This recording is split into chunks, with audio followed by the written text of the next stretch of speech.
Nah, jadi kita membuat soal dulu.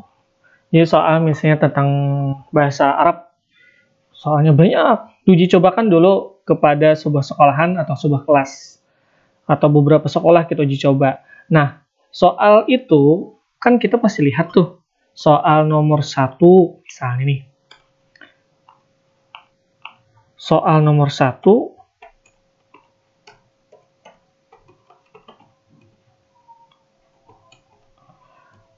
berapa orang yang dapat? Oh, ternyata dari 100. Oke, dari 100 siswa, misalnya hanya 40 orang yang bisa. Oke, nah kemudian soal nomor 2, ternyata 98 orang yang bisa menjawabnya. Nah kemudian soal nomor 3, ternyata hanya 3 orang yang bisa. Nah, di sini kan kita lihat. Jadi soal nomor 1, tingkatannya, kalau 40 orang yang bisa menjawab, berarti tingkatannya apa? Disebut dengan sedang. Tingkat kesulitannya sedang.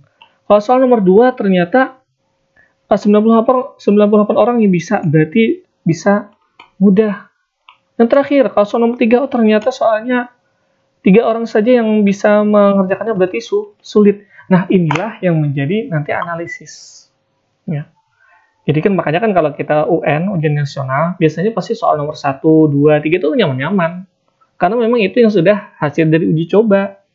Uji coba dari pihak pemerintah. Jadi uji cobakan dulu, oh ternyata soal yang kayak ini nih mudah, anak nomor 1, 2, 3, 4. Nah, semakin ke bawah, semakin ke atas, maksudnya semakin sampai 50. Nah, soal 40, 30, 41, 42 itu biasanya sulit-sulit. Nah, karena itu sudah berdasarkan hasil uji coba. Jadi ketahuan soal nomor 1 siapa yang dapatnya, siapa yang salahnya. Nah, itu. Nah, itu ke uji cobanya lah. Nah, jadi buat soal uji coba. Nah, hasil di sini kemudian ada klasifikasi soal yang sulit dan soal yang mudah. Nah, dan soal itulah yang nanti akan diterapkan. Diterapkan di mana? Diterapkan ke sekolah sebagai acuan, misalnya ujian. Nah, oke, misalnya ujian nasional, ujian kerkasnya itu seperti itu.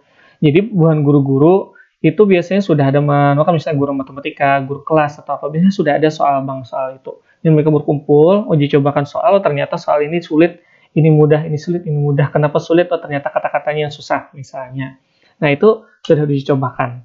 Oke, nah itulah disebut dengan untuk analisis soalnya. Nah, kemudian tentang analitik tadi. Nah, analitik itu tadi adalah memang kalau soal fisika, matematika itu pasti jawabannya. Kenapa? Karena hitungan, karena rumus. 2 tambah 2, 4, kadang mau 4,5, kadang kawa. Tetapi berbeda kalau bahasa Indonesia. Misalnya nih, Bapak pergi ke pasar, digantinya menjadi ayah pergi ke pasar, itu tetap benar. Kenapa? Karena ada kemungkinan yang lain untuk benarnya, maka itu secara global. Makanya tadi saya berikan contoh, misalnya kalau bercerita, nih, kalau matematika kan hitungan nih.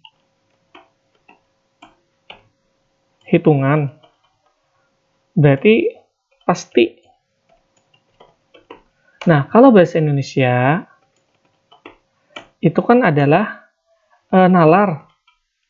Nah, berarti bentuknya adalah ada kemungkinan. Nah, seperti itu. Makanya beda. Jadi ketika matematika, itu hitungan pasti 2 tambah 2, 4, 5 tambah 5, 10 pasti. Kalau misalnya ada nalar, misalnya dia bercerita, nulis. Nah, ceritanya kan ada kemungkinan bagus, benar. Ada kemungkinan sedang saja. Tapi kalau jelek, ada aja bisa. Tapi kemungkinan untuk jelek sekali itu jarang. Kenapa? Karena kita bisa masih menilai pada yang lain. Kalau hitungan, itu pasti sudah.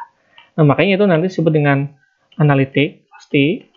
Kemudian disebut dengan tadi global itu ya pasti ada hal-hal yang bisa kita tunjukkan lah, misalnya upama kalau bahasa Indonesia ini misalnya salah, lalu misalnya jawabannya outing satu barang nilainya upah menulis. Kenapa? Ya menulis itu kan termasuk dari bagian dari bahasa Indonesia. Nah, kalau matematika upah menulis sebenarnya dari lagi. Kenapa? Karena rumus pasti. Nah, seperti itu. Nah, mungkin itu yang bisa saya sampaikan. Mudahan berkah. Oke, berarti wassalamualaikum warahmatullahi wabarakatuh.